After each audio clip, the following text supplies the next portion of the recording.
Gravity has many different expressions, and let's take a look at what gravity actually is. And actually, all of these dynamics we're going to talk about in these next few sessions. Let's talk about what they really are. Instead of thinking of gravity as the tug of war between two large objects and the way they interrelate to each other, and instead of thinking time and space as constructs, in other words, time being measurable in hours or years or whatever, and space being a definition of a size of something, even space as a dimension, which it actually really isn't. I mean, the humans call it that, but it actually really isn't. And energy. Let's redefine these for a moment so that they're not scientific concepts. They're not mathematical. I mean, they are, but they go so far beyond that.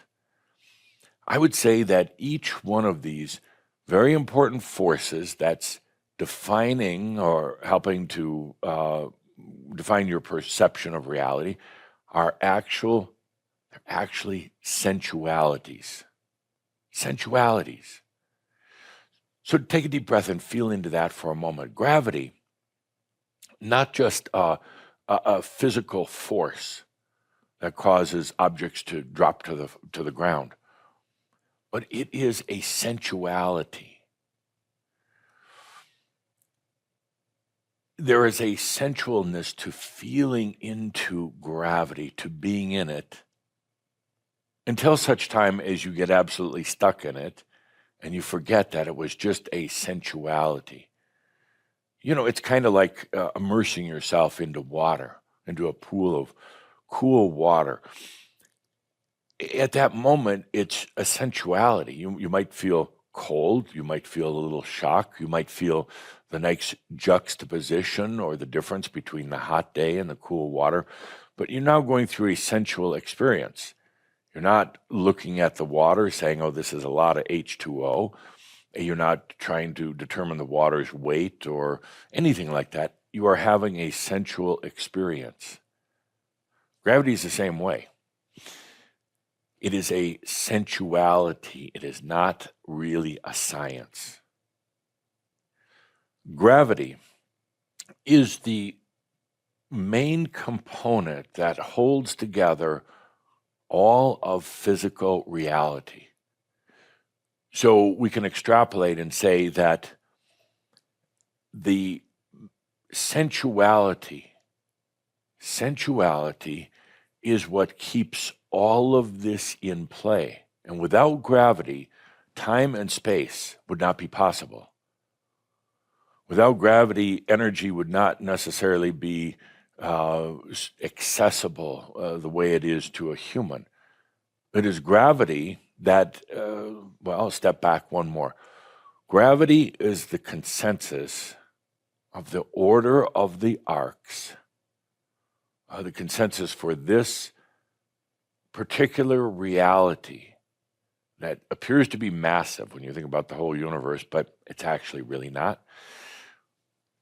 So gravity is the compassion, the desire, and the sensuality that was created at the order of the arc to provide something that held together, that pulled in all of the elements that would make this house of your universal reality.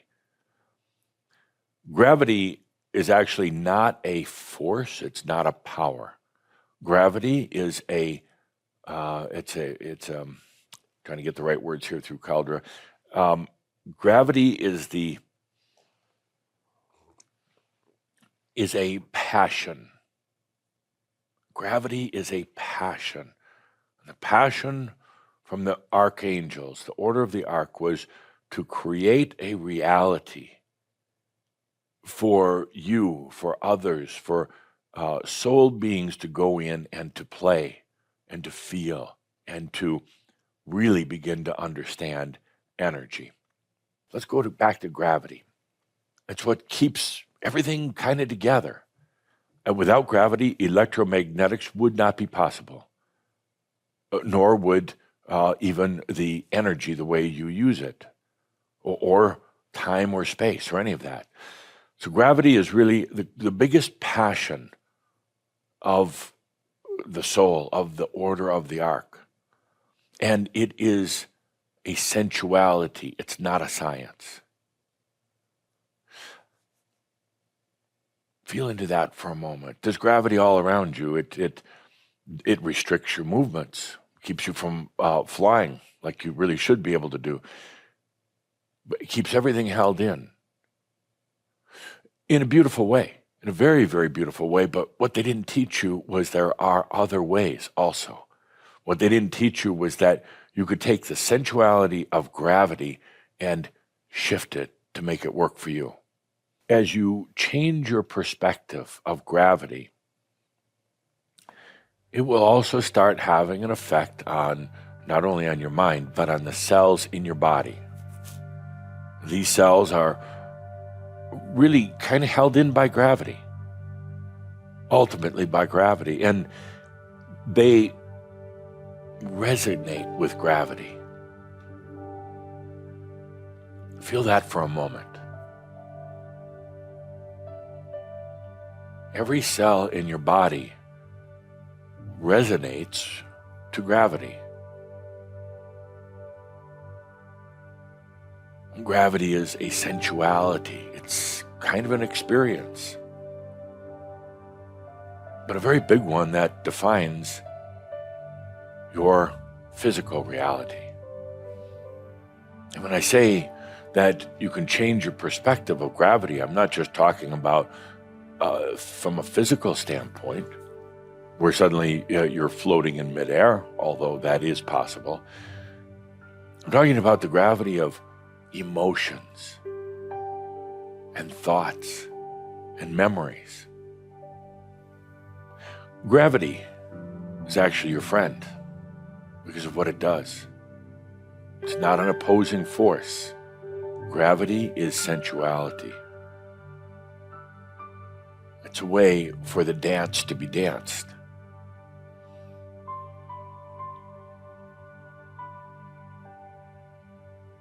It was never intended that you get stuck in it, and you became a prisoner to it.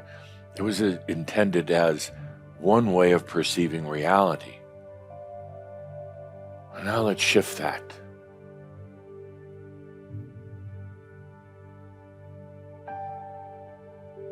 With the forces of gravity,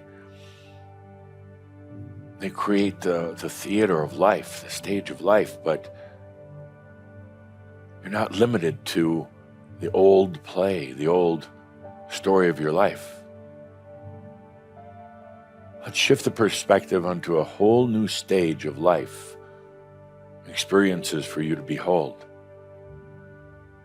And the gravity that's there in this stage, this theater, is just for you.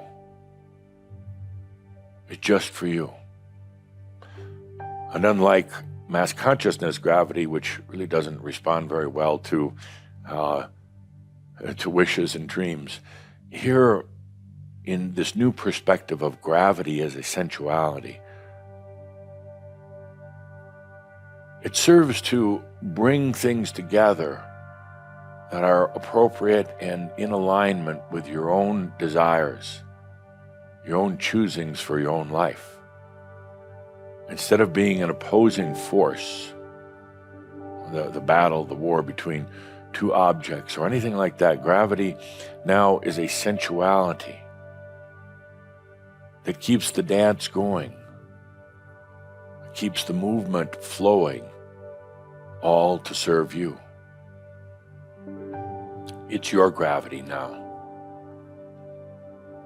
It's your sensual dance.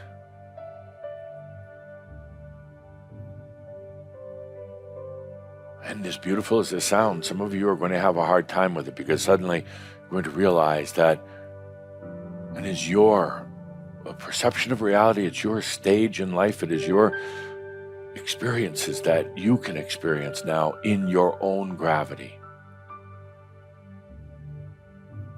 Yes, there is still mass consciousness, gravity, and physical, and all the rest of that, but now you're in your own house as well, with your own gravity, and it's asking you how you would like it to serve you.